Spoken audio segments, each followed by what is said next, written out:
إن يوم الفصل ميقاتهم أجمعين.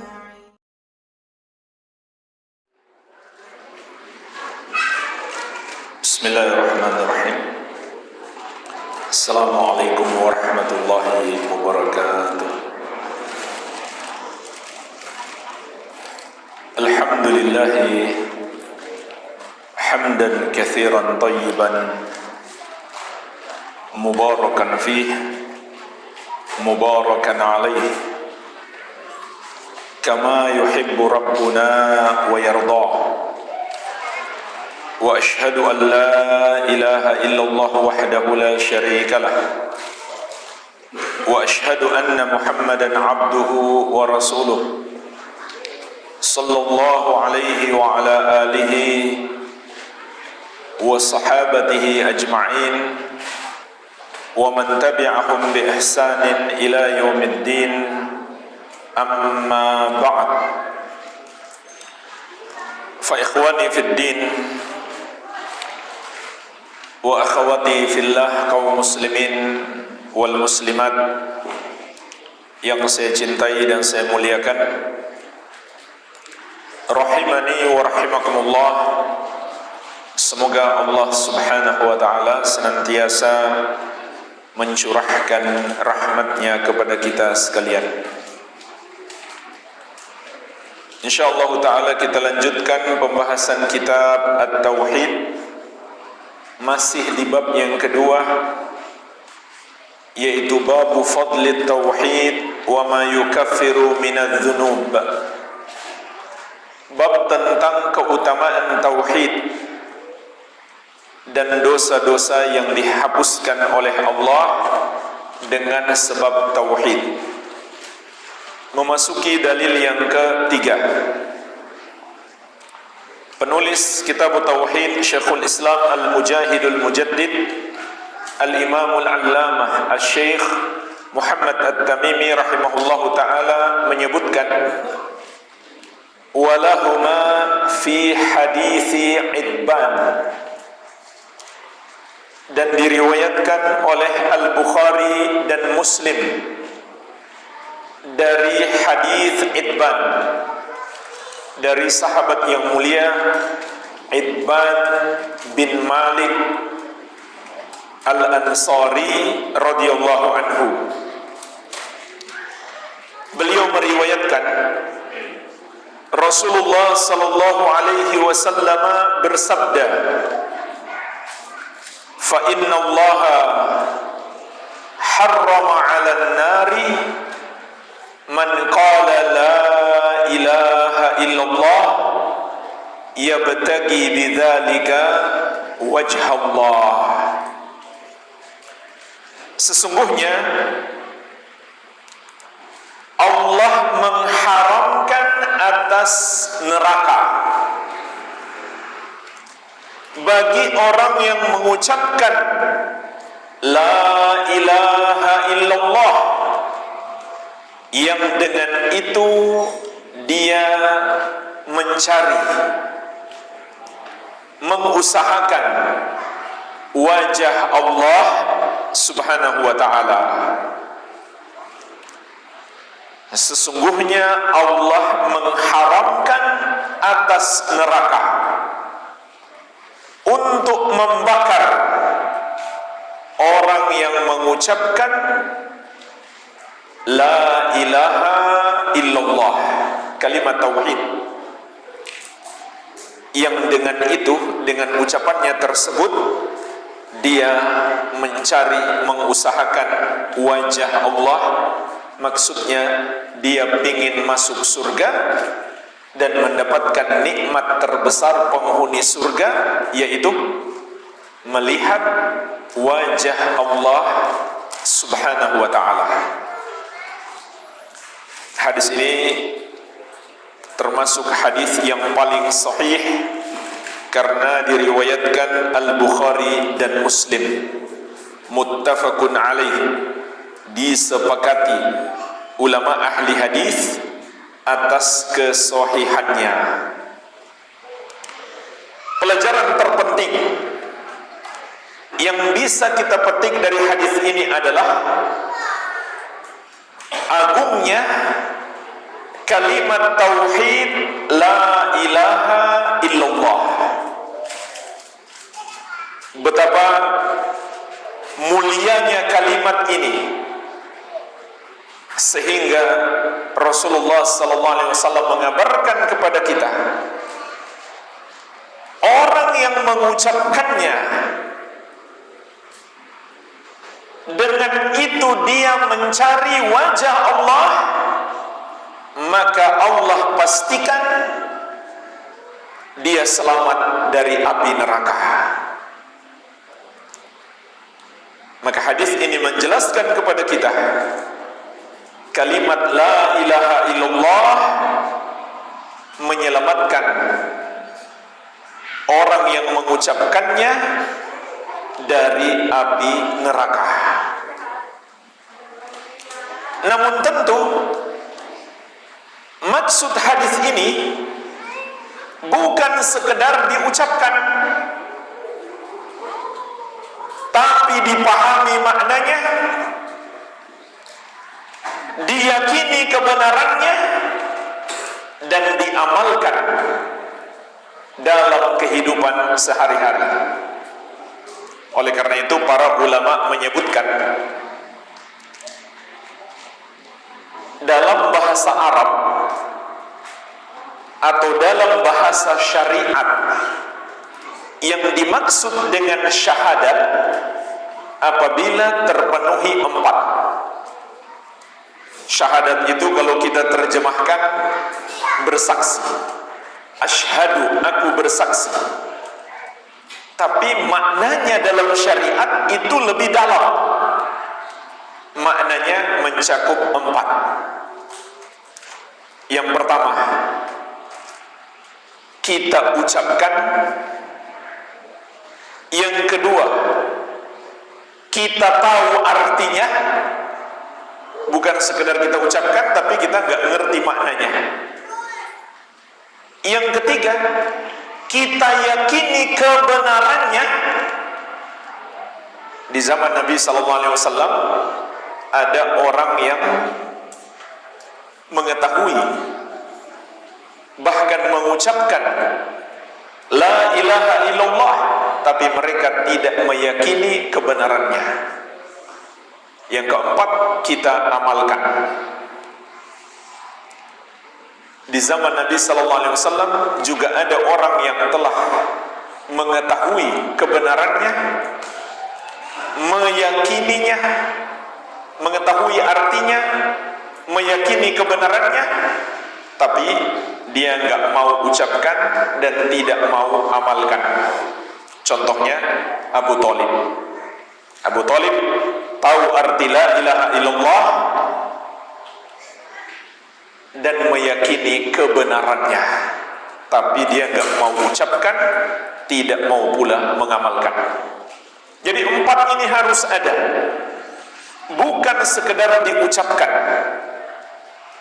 Oleh karena itu, dalam hadis ini Nabi SAW tidak sekedar mengatakan diharamkan atas neraka orang yang mengucapkan la ilaha illallah, tapi ada lanjutannya. Apa lanjutannya? Yabtagi bidzalika wajh Allah. Dia mencari atau mengusahakan dengan ucapannya itu wajah Allah. Sekali lagi maknanya, dia berusaha dengan ucapannya itu untuk masuk surga dan mendapatkan nikmat terbesar penghuni surga, melihat wajah Allah. Jadi kalau begitu dia mesti amalkan la ilaha illallah, bukan sekedar dia ucapkan. Dan ulama Islam seluruhnya sepakat, orang yang mengucapkannya saja resmi dia masuk Islam, tapi dia tidak amalkan, maka dia belum menjadi muslim secara syariat. kalau dia tidak mengamalkannya, nggak ada gunanya. Walaupun setiap hari dia berzikir, mengucapkan la ilaha illallah 1000 kali, tapi dia tidak amalkan, tidak ada manfaatnya. Apalagi kalau niat berzikir, mengucapkan la ilaha illallah setiap hari 1000 kali, tidak murni ibadah. Zikir itu untuk ibadah, tapi ada orang yang berzikir niatnya tidak murni ibadah. Ada yang niatnya ingin mendapatkan ilmu kesaktian, maka disinilah setan masuk dan menipu mereka. Karena ini sudah keluar dari ajaran Nabi Muhammad SAW. Nabi Muhammad SAW dan para sahabat tidak pernah mengajarkan kepada kita dalam Islam itu ada ilmu kesaktian. Tidak ada. Itu bukan ajaran Islam. Karomah para wali itu ada, tapi itu bukan ilmu kesaktian. Karomah itu adalah sesuatu yang Allah perjalankan pada diri seorang hamba, bukan kesaktian dia, bukan usaha dia, bukan. Jangan salah kaprah. Salah kaprah makna karomah. Karomah para wali itu bukan kesaktian para wali, bukan. Bukan sesuatu yang mereka usahakan, mereka pelajari, lalu mereka jadi sakti, tidak. Karomah itu sesuatu yang Allah perjalankan pada diri hamba. Hamba tidak punya usaha sama sekali. Jadi niatnya berzikir sudah lain, bukan karena ibadah. Maka jemaah sekalian, sebanyak apapun dia ucapkan la ilaha illallah, tapi tidak dia amalkan, tidak ada gunanya. Pertanyaannya, gimana cara kita mengamalkan la ilaha illallah? Tentu kita banyak zikir dengan la ilaha illallah. Kita sering ucapkan. Ini juga termasuk pengamalan. Tapi jemaah sekalian, hakikat zikir itu bukan sekedar diucapkan dengan lisan. Harus diyakini kebenarannya dengan hati dan harus diamalkan dalam kehidupan sehari-hari. Bagaimana caranya mengamalkannya? Amalkan 2 rukun yang terkandung di dalamnya. Sebagaimana sudah sering kita bahas, rukun yang pertama yaitu an-nafyu, penafikan yang terkandung di dalam la ilaha. Bagaimana mengamalkan penafikan? Kita nafikan atau kita ingkari dan kita salahkan semua yang dianggap Tuhan, semua yang disembah selain Allah. Itu arti la ilaha. Jadi kalau ada orang muslim mengatakan enggak salah, enggak boleh kita menyalahkan orang yang menuhankan selain Allah, berarti dia tidak amalkan la ilaha illallah. Ini yang pertama, menafikan, mengingkari, menyalahkan. Kemudian rukun yang kedua adalah al-isbat, penetapan yang terkandung di dalam illallah. Maknanya adalah menetapkan keimanan kita yang berhak disembah hanya Allah. Dan Allah sebutkan pengamalan 2 rukun ini dalam surat Al-Baqarah ayat 256. Faman yakfur bit-taguti wa yu'min billahi faqad istamsaka bil urwatil wuthqa. Barang siapa yang kufur kepada tagut dan beriman kepada Allah. Perhatikanlah jemaah sekalian ayat yang mulia ini. Kata Allah, barang siapa yang kufur kepada tagut. Kufur itu artinya mengingkari, menyalahkan. Siapa yang disalahkan? Tagut. Tagut itu apa? Semua yang dianggap Tuhan, semua yang disembah selain Allah Subhanahu wa ta'ala. Kemudian yang kedua, wa yu'min billahi, dan dia beriman hanya kepada Allah. Maka Kata Allah, faqad istamsaka bil urwatil wuthqa, dia telah berpegang dengan tali yang sangat kuat. Kata para sahabat Nabi Muhammad SAW, yang dimaksud dengan tali yang sangat kuat adalah la ilaha illallah. Tali yang sangat kuat adalah la ilaha illallah. Jadi surat Al-Baqarah ayat 256 menjelaskan kepada kita bagaimana mengamalkan la ilaha illallah. Oleh karena itu jemaah sekalian, orang yang tidak mengamalkan la ilaha illallah bentuknya ada dua. Orang yang tidak mengamalkan la ilaha illallah bentuknya ada dua secara garis besar. Yang pertama, dia tidak mau menyalahkan orang yang menyembah selain Allah.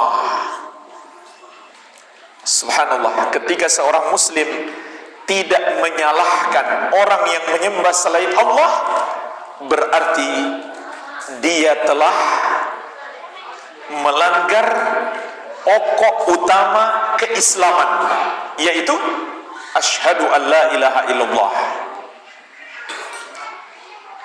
Tapi karena nggak belajar agama, banyak orang menjadi bingung. Kata mereka, kalau kita menyalahkan yang menyembah selain Allah, berarti menyalahkan semua agama selain Islam. Kalau menyalahkan semua agama selain Islam, itu intoleran, itu radikal, itu bibit terorisme. Maka jemaah sekalian, ini ucapan orang yang nggak belajar agama sedikit pun. Kalau dia belajar sedikit saja arti la ilaha illallah, nggak mungkin dia mengucapkan itu. Bagaimana bisa la ilaha illallah disebut intoleran? Bagaimana mungkin seorang muslim mengatakan la ilaha illallah ajaran radikal, bibit terorisme? Itu nggak masuk akal. Padahal itu pondasi utama ajaran Islam. Ini karena salah kaprah, salah memahami toleransi dalam Islam. Maka ketahuilah jemaah sekalian, toleransi itu bukan membenarkan yang salah, karena nggak enakan kepada orang yang mengamalkan yang salah itu. Bukan toleransi kepada para pezina lalu kita nggak mengatakan zina itu haram. Itu bukan toleransi, itu menentang syariat namanya. Bukan toleransi kepada pemakan riba lalu kita katakan riba itu halal. Bukan toleransi kepada penjudi lalu kita katakan judi itu boleh-boleh saja. Itu bukan toleransi. Begitu pula bukan toleransi kepada orang yang menyembah kepada selain Allah lalu kita katakan perbuatan kamu nggak salah, kamu bukan orang kafir, kamu sama dengan kita, sama-sama beriman. Na'udzubillah. Berarti kita mendustakan la ilaha illallah. Toleransi itu adalah kita nggak berbuat zalim kepada mereka. Itu toleransi. Kita nggak melempari mereka dengan batu. Kita tetap berbuat adil kepada mereka. Kalau seorang muslim misalkan menjadi hakim, kemudian bertikai orang muslim dan non muslim, ada sengketa di antara mereka. Ternyata yang benar adalah non muslim. Walaupun dia mengatakan agama non muslim ini salah karena mengajarkan peribadahan kepada selain Allah, tetap dia harus mengatakan non muslim ini benar, yang muslim yang salah kalau faktanya seperti itu. Itulah toleransi. Tetap kita berbuat adil walaupun kita tidak suka dengan ajaran mereka, karena itu adalah dosa terbesar yang disebut dosa kesyirikan dan kekafiran.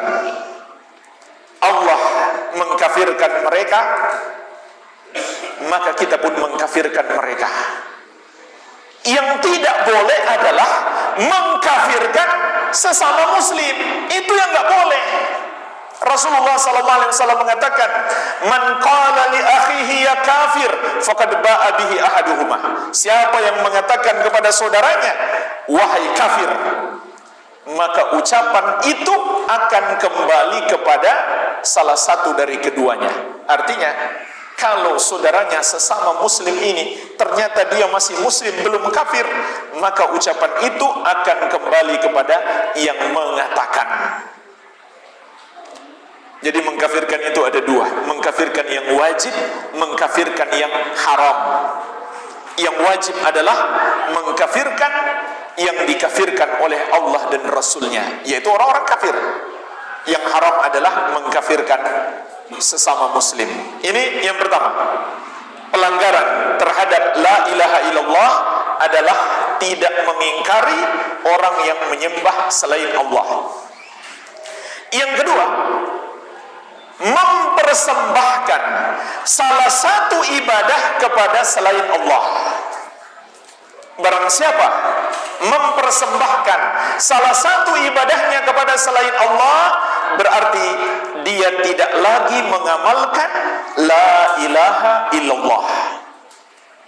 Walaupun semua ibadahnya yang lain dia persembahkan kepada Allah. Dia sholat menyembah Allah, puasa, zakat, haji, semuanya menyembah Allah. Tapi setahun sekali dia ikut menyembelih untuk sesajen, untuk makhluk, dipersembahkan kepada makhluk yang mereka yakini penguasa di tanah mereka, di gunung mereka, atau di laut mereka, atau di sungai mereka. Menyembelih itu ibadah. Fasholli li rabbika wanhar. Salatlah dan menyembelihlah hanya untuk Rabbmu. Maka siapa yang menyembelih untuk selain Allah, dia telah meninggalkan atau mengingkari la ilaha illallah. Maka jemaah sekalian, dua hal ini bentuk pelanggaran terhadap la ilaha illallah. Walaupun kita mengucapkan la ilaha illallah setiap hari 1000 kali, 10.000 kali, kalau kita melakukan dua pelanggaran ini, nggak ada gunanya. Nggak ada gunanya kita ucapkan la ilaha illallah. Jadi maksud hadis yang mulia ini bukan sekedar mengucapkannya, tapi mengamalkannya dalam kehidupan kita.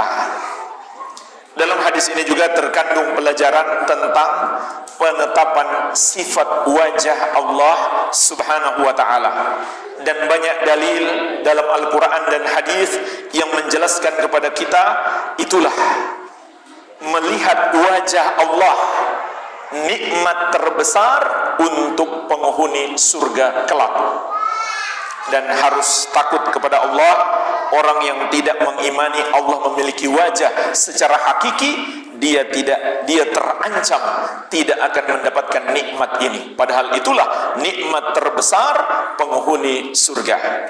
Dalil yang berikutnya, wa an Abi Sa'id Al-Khudri radhiyallahu anhu anna Nabiy sallallahu alaihi wasallam qala, dari sahabat yang mulia Abu Sa'id Al-Khudri, semoga Allah meridhai beliau, bahwasanya Nabi sallallahu alaihi wasallam bersabda, qala Musa, Nabi Musa alaihi salam berkata, ya Rabbi allimni syai'an adzkuruka wa ad'uka bihi.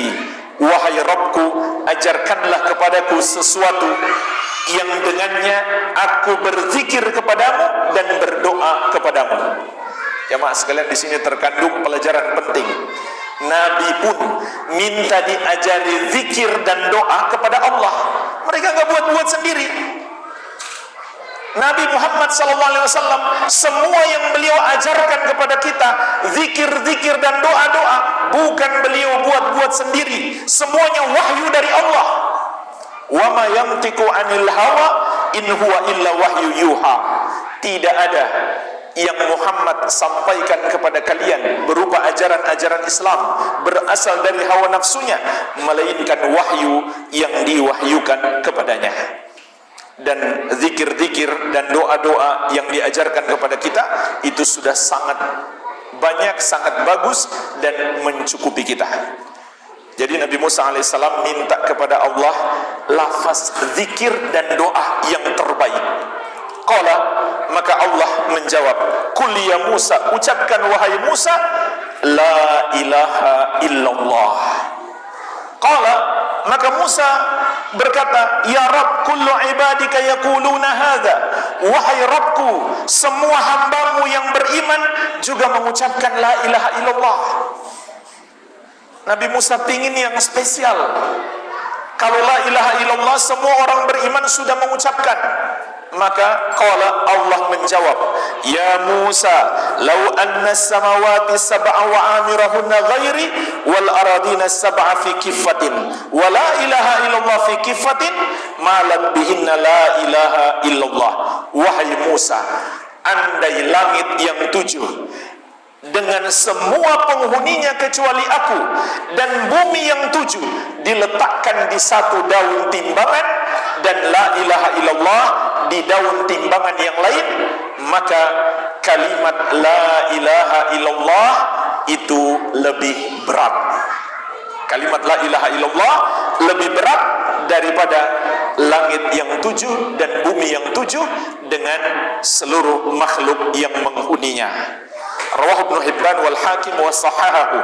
Diriwayatkan oleh Imam Ibnu Hibban dan Al Hakim dan beliau mensahihkannya. Dan juga hadis ini disepakati oleh Az-Zahabi terhadap pensahihan Al Hakim. Namun jemaah sekalian, hadis ini diperselisihkan para ulama tentang kesahihannya. Sebagian ulama mendoifkan, sebagian mensahihkan. Namun maknanya sahih. Andai hadis ini doif sekalipun, tapi artinya benar. Kenapa artinya benar padahal hadisnya doif? Karena didukung oleh hadis sahih. Ada hadis yang lain, kisah Nabi Nuh alaihi salam, diriwayatkan oleh Al-Bukhari dalam kitab beliau Al-Adabul Mufrad dari Abdullah bin Amr bin Al-As radhiyallahu ta'ala anhuma. Nabi Nuh alaihi salam berpesan kepada anaknya sebelum wafat. Sebelum beliau wafat, beliau berpesan kepada anaknya, "Amuruka bila ilaha illallah."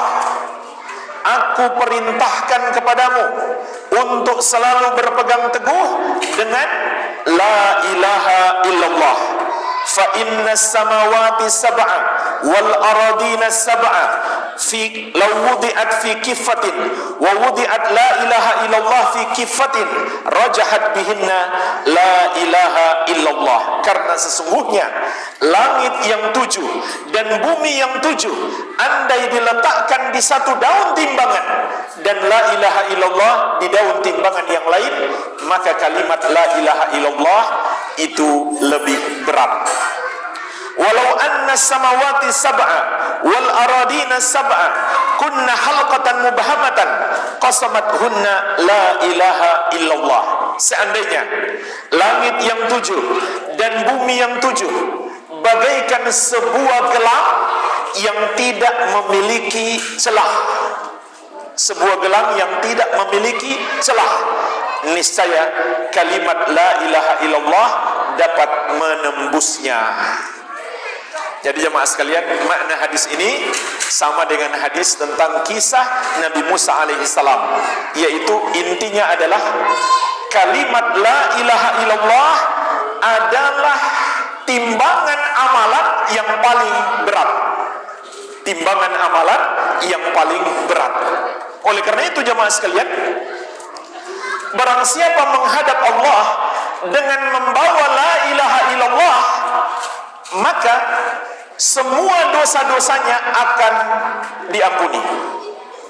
Karena kalau ditimbang la ilaha illallah lebih berat dari semua dosa-dosanya. Oleh karena itu, di hadis yang terakhir, dalil yang terakhir dalam bab ini, penulis rahimahullah menyebutkan walid Tirmidzi wa hasanahu, diriwayatkan oleh Imam At-Tirmidzi dan beliau menghasankannya.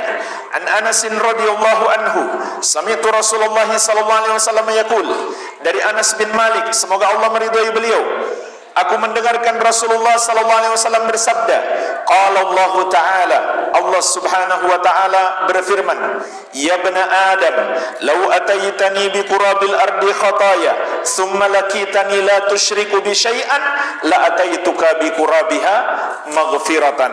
Wahai anak Adam, andaikan engkau datang kepadaku dengan membawa dosa sepenuh bumi, namun engkau tidak mempersekutukan aku sedikit pun, tidak menyembah kepada selain aku, tidak membenarkan peribadahan kepada selain aku, artinya betul-betul mengamalkan la ilaha illallah, la ataituka bi qurabiha maghfiratan, maka kata Allah, niscaya aku akan berikan kepadamu ampunan sepenuh bumi itu pula.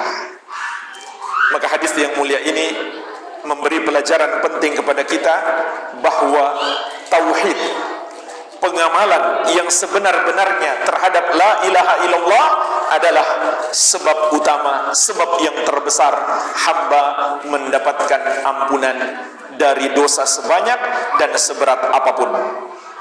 Satu hadis lagi jamaah sekalian, sebuah hadis yang sangat agung yang menjelaskan kepada kita tentang keutamaan tauhid dan keutamaan syahadat la ilaha illallah dan Muhammadur Rasulullah. Sebuah hadis yang disebut hadisul bitaqah, hadis kartu. Kenapa hadis ini dinamakan hadis kartu? Mari kita lihat. Diriwayatkan oleh Imam At-Tirmidzi dari Abdullah bin Amr bin Al-As radhiyallahu taala anhuma.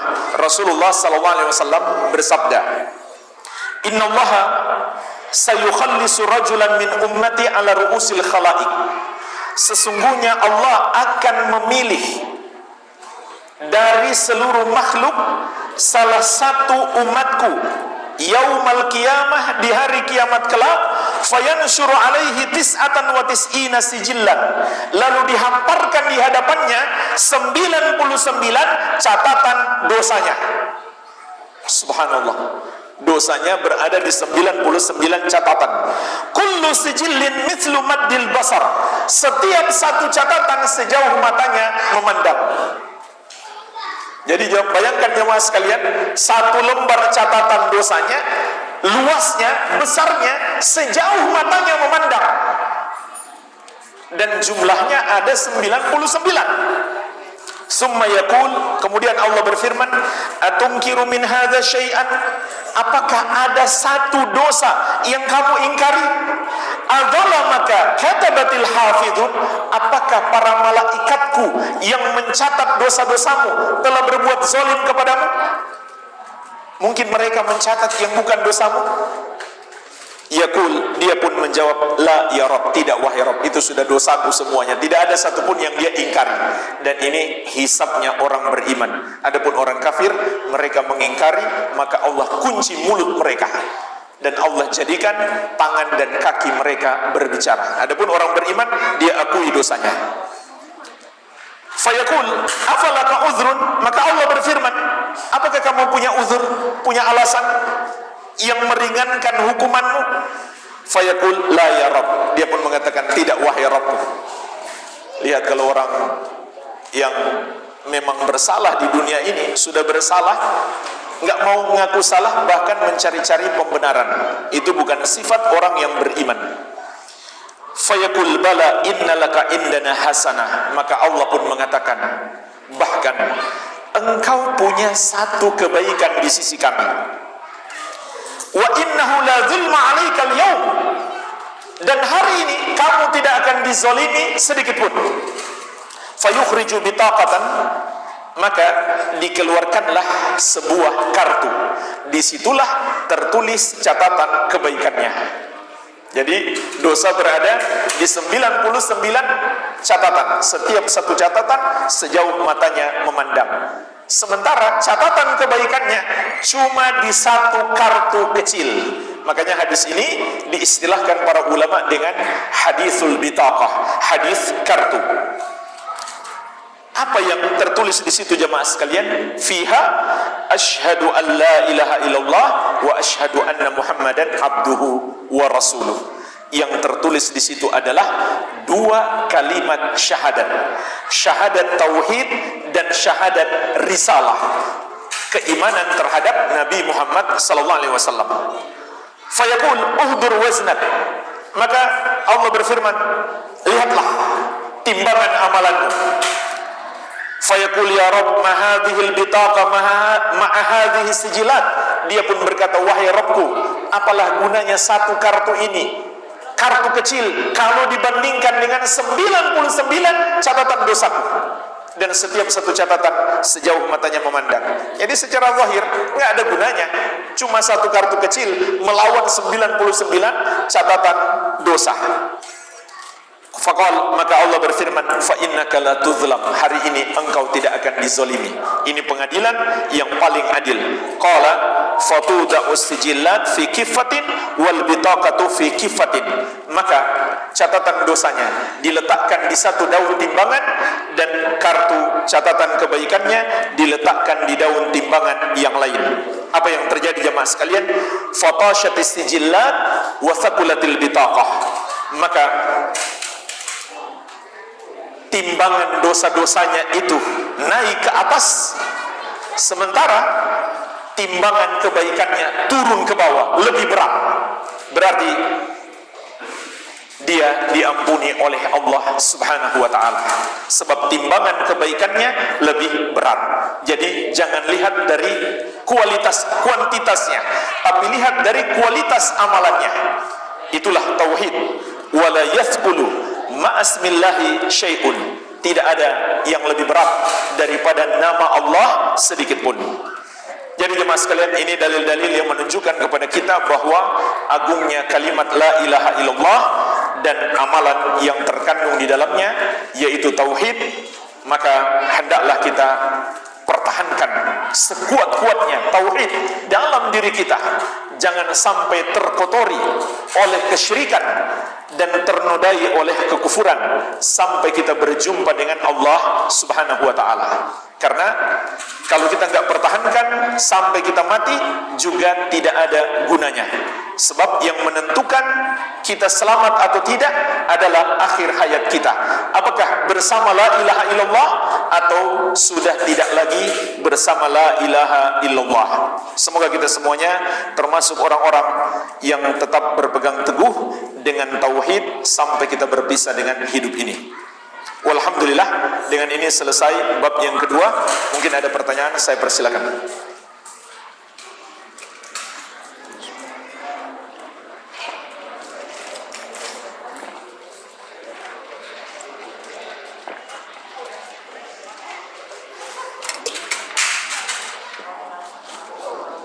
Waalaikumsalam warahmatullahi wabarakatuh.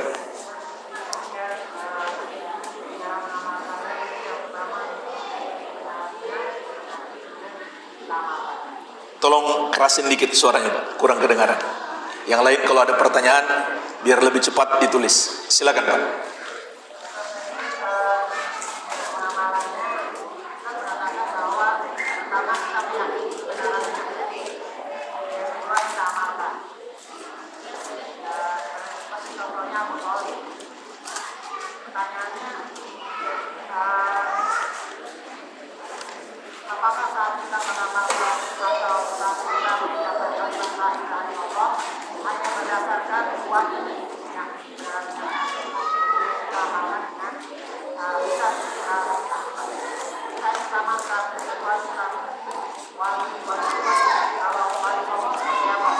Baik.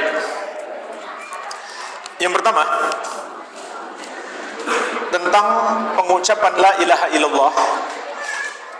Maka saat kita mengucapkannya, dalam hati kita mesti ada penafikan dan pembenaran. Itulah cara mengamalkan dalam hati dan dalam lisan. Kita ucapkan la ilaha illallah dan dalam hati kita ada pengingkaran terhadap semua yang disembah selain Allah dan pembenaran hanya Allah yang berhak disembah. Jadi sederhana saja. Kemudian semua ibadah kita kita persembahkan hanya untuk Allah yang satu saja. Tidak sedikit pun kita berikan kepada selain Allah. Itu saja, sederhana. Oleh karena itu, la ilaha illallah bermakna la ma'budah haqqun illallah. Tidak ada yang berhak disembah kecuali Allah Subhanahu wa taala. Yang kedua, pertanyaan tentang wali songo.